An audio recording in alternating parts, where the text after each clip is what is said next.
नमस्कार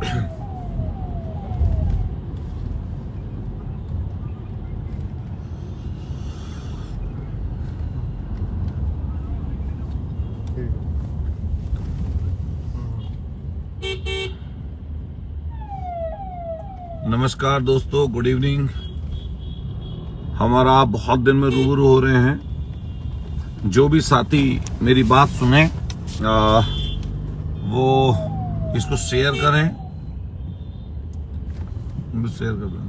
शेयर करिए और एक दूसरे तक पहुंचाइए। बहुत महत्वपूर्ण हम लोग चर्चा करने जा रहे हैं। हालांकि महीनों हो गया लाइव पर हमारा आप एक दूसरे से नहीं मिल पा रहे। सबसे पहले मैं संत शिरोमणि रविदास महाराज जी की जयंती के अवसर पर जहाँ पर हम सुबह से घूम रहे हैं, आप सब लोगों को, देशवासियों को, अपने क्षेत्र के लोगों को शुभकामनाएं देता हूं। और जय भीम, जय संविधान से शुरुआत करते हुए आप सब लोगों से अपेक्षा करता हूं कि आप लोग जुड़ेंगे और इस मेरी बात को, वक्तव्य को एक दूसरे तक पहुंचाने का काम करेंगे। अभी पिछले दिनों जो घटना घटी है वो आप सब लोग उससे वाकिफ हैं। मैं एक एक नौजवान से ये बात कहूंगा कि सोच के देखिए, 60,000 पुलिस भर्ती के लिए 50 लाख के लगभग लोगों ने फॉर्म भरे। क्या अपेक्षा उनकी होगी?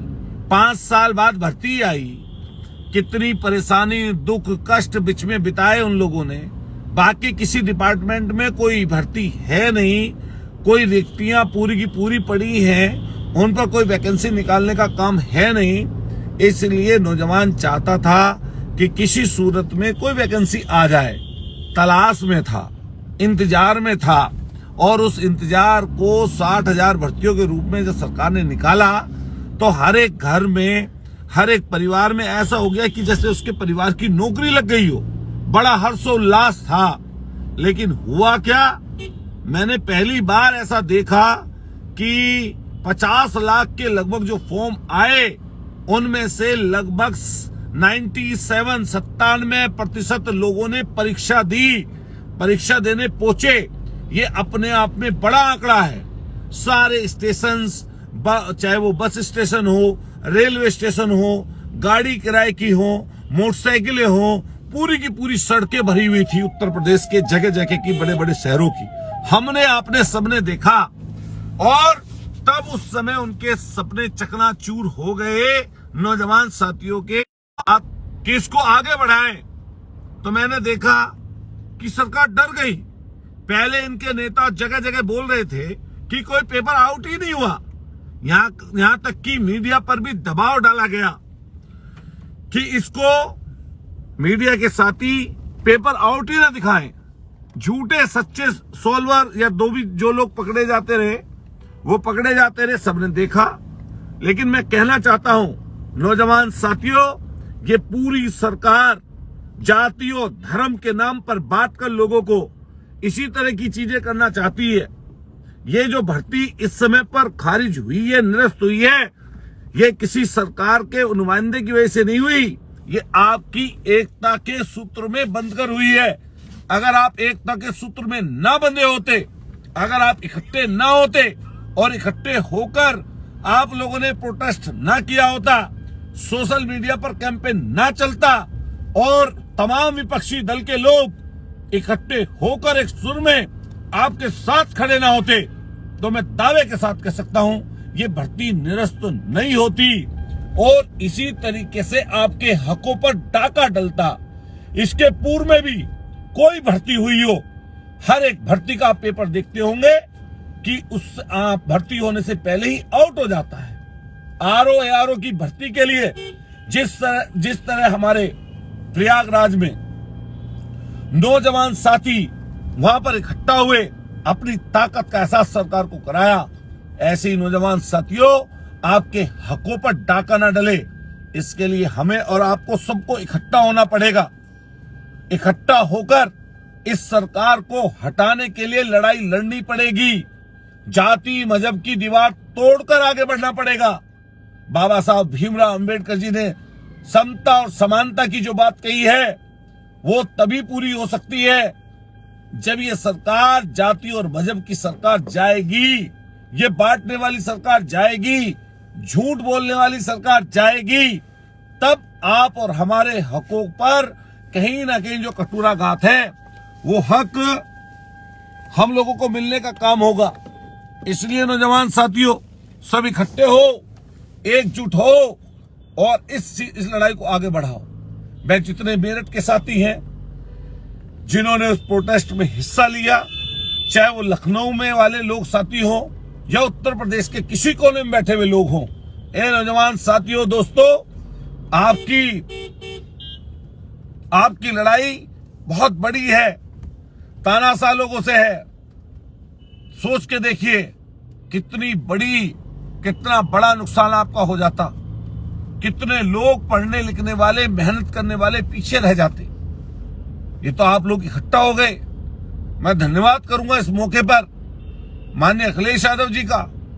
मैं धन्यवाद करूंगा उन मीडिया के साथियों का जिन्होंने इसको दिखा दिया। मैं धन्यवाद करूंगा उन नौजवान साथियों का, सबका, जिन्होंने मिलकर इस लड़ाई को लड़ने का काम किया। मैं अतुल प्रधान, जब भी कोई परेशानी, दिक्कत होगी समाज के ऊपर, आम जन के ऊपर, चाहे वो लड़ाई किसी तरह की हो, जहां भी अन्याय होगा, जहां विश्वास तोड़ने का काम सरकार करेगी, वादों पर खरी नहीं उतरेगी, हम सब लोग आपको सड़क से लेकर सदन तक और सदन से लेकर सड़क तक लड़ते हुए नजर आएंगे। मैं नौजवान साथियों, आप सबसे कहूंगा कि इस बात को दूर तक पहुंचाइए, इकट्ठा होइए, एकजुट होइए। ये लड़ाई संविधान और लोकतंत्र को बचाने की लड़ाई है। इसलिए संविधान को बचाने का काम नौजवान ही कर सकते हैं। और नौजवान साथियों, आपको इकट्ठा होना ही चाहिए।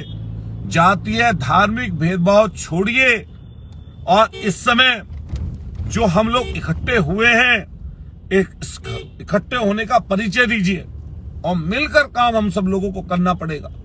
मैं फिर पुनः जो यूपी पुलिस भर्ती में जो खेल हुआ, इनके दोषियों को पकड़ा जाए, सख्त से सख्त सजा मिले और साथ साथ आने वाले समय पर सरकार सुनिश्चित करे कि ऐसा खिलवाड़ कभी किसी के साथ नहीं होगा।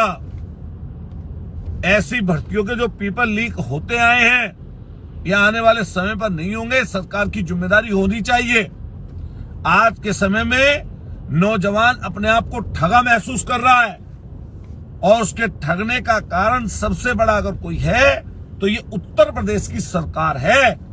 इसलिए हम सब लोगों को मिलकर ये प्रण करना पड़ेगा कि ऐसी सरकार को हटा देना चाहिए जो आपके हक और हकूक पर डाका डाल रही हो, आपको खत्म करना चाहती हो, आपके संविधान को बर्बाद करना चाहती हो, आपके लोकतंत्र को निस्तर नाबूद करना चाहती हो। ऐसी सरकार को नौजवान साथियों पलट दो, हटा दो।